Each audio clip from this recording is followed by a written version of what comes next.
Welcome to Retro Scale Modelling. For my next build, I'm building this Airfix AEC Matador and 5.5 gun, scale 176. So it's a very small kit, there's not much to it. I've already taken it out and primed, so I'll just go through this build. There's only 4 of them.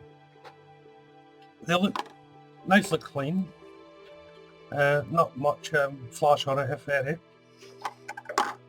So it's displayed in a simple kit form. There's no clear parts for the windows, so it shouldn't take long to build at all.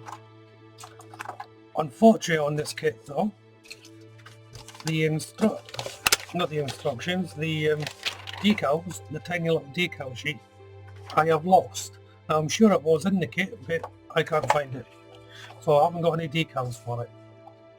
But nevertheless, I shall add it. I shall do it and add it to my 176 lot that I'm doing. So let's jump into it. So to begin with, I'm painting the wheels in light colour UA734 warm black. Then it's on to Umbro 30 dark green. Now that's the predominant colour of the entire model, inside and out. And I would say paint the inside as well.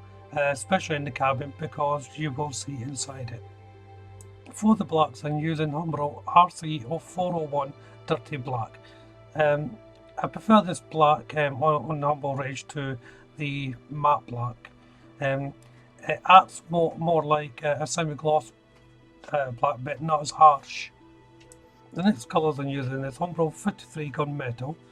Then I'm moving on to 56 aluminium, and this is going to be all the bare metal parts I'll be using this colour for.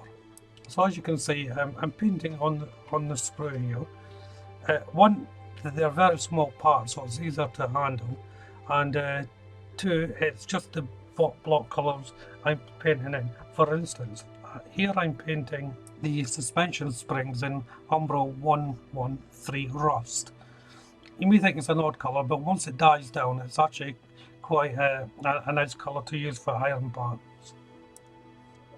So now I'm going on to the actual construction. So I'm starting off with the cab first of all, and this is the back wall of the cab going on, and it gets fitted directly to the footwell, which is also the mudguard guard unit for the wheels as well. It should go to about a 45-degree angle, maybe a little bit less acute than that.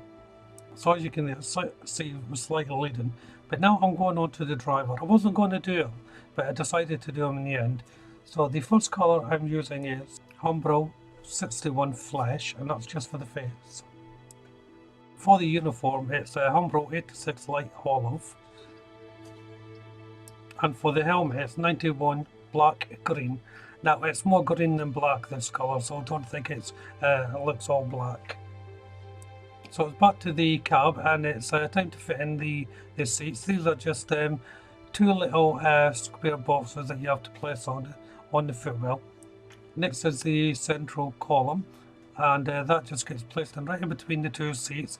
There is a little recess point for you to for your better location for it, but it should just sit in there without a problem. Next is the driver to go on. He hasn't got any legs, this chap, he just sits on the seat. Next is the steering wheel and column. I had a little bit of difficulty fitting the actual column to the steering wheel here. The connection point wasn't huge, but in the end I did manage it, but it was a little bit tricky, more just to its size really. But once it was on, a simple case of fitting it in. There's a little recess point just at the bottom of the footwell to sit in. And lastly, for the inner cab is the dashboard. Now this is just a plain strip of plastic. There's no detail whatsoever on it. It's completely blank. You can't really see it inside the cab anyway, but I think there should have been some sort of detail on there. So it's now time to build the sidewalls. So the cab door goes on first. Next up is to fit the radiator onto the front of the cab. That just places on. And then to close off the cab, the front just sits right on the 2 sidewalls. Now, as I said in the intro, there's no clear path with this, so there's no windows. I did think about putting some crystal clear around the openings to make windows, but it would just take too long. The drying time would be enormous, so I've decided not to. And for the very last of the cab is the top, and that just sits on the box really. It's a simple design and you shouldn't have any problems with it. Now I'm moving on to the actual trailer. It gets built onto the bottom footwell, which also acts as the bed for the sachet, of course. And again, like the cab, it's just a series of making up a little box. Just be aware though, you're making up this rectangular structure, then don't close it off, don't put the lid on, because there's actually another structure that goes on top of that which overlays onto it. So for the second box to make up that overlays onto it, you can either build it like this onto the structure that you've already built, or you can build it onto the actual roof component of the cab, the trailer. Whichever way you decide to do it, it's a fairly simple procedure. I would say leaving the end pieces off to the last does make it a little bit easier as well to make sure it's all squared up. So building up the bottom now, and there's various little bits and pieces go on here. First of all, there's these little black boxes that you have to put on in between where the axles go, and then it's on to placing on the suspension springs and drivetrain. It's entirely up to you what order you want to do these, and you can do it on the way the instructions say, or you can do it in your own order. There's no right way or wrong way on this particular build.